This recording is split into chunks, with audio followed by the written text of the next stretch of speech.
ចាថ្ងៃនេះផ្លាយទៀតហើយបងប្អូនយើងមកលេងមន់គល់ក្រៃទាំងអស់គ្នាជាដំបូងយើងមានស្លឹកគ្រៃស្លឹកក្រូចហើយម្ដេងនិងខ្ទឹមសច្រាំវាមកហើយនេះយើងមានសាច់នេះខ្ញុំដាក់ស្ងោរវាមួយតង់ហើយដើម្បីឲ្យពេលយើងលេងទៅវាឆាប់ឆ្អិនណាបងប្អូន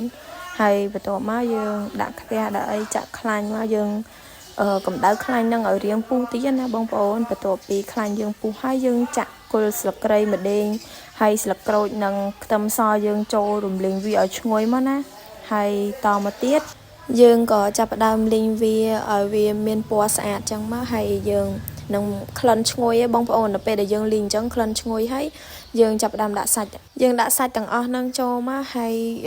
យើងលីងវាចូលគ្នាឲ្យសព្វគ្រឿងមកណាបងប្អូនទាំងអស់គ្នាយើងចាប់ផ្ដើមលីងសាច់ហ្នឹងមកឲ្យវារៀងដាច់ទឹកមកឲ្យវារៀង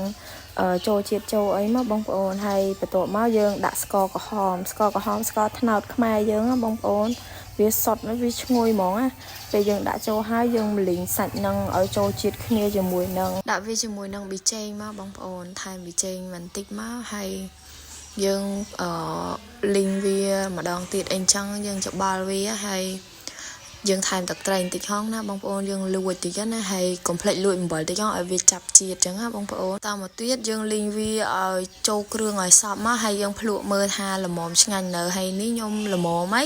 ខ្ញុំក៏ដួសដាក់ចានហើយយកមកញ៉ាំហ្មងចឹងណាបងប្អូនអរគុណបងប្អូនសម្រាប់ការទស្សនា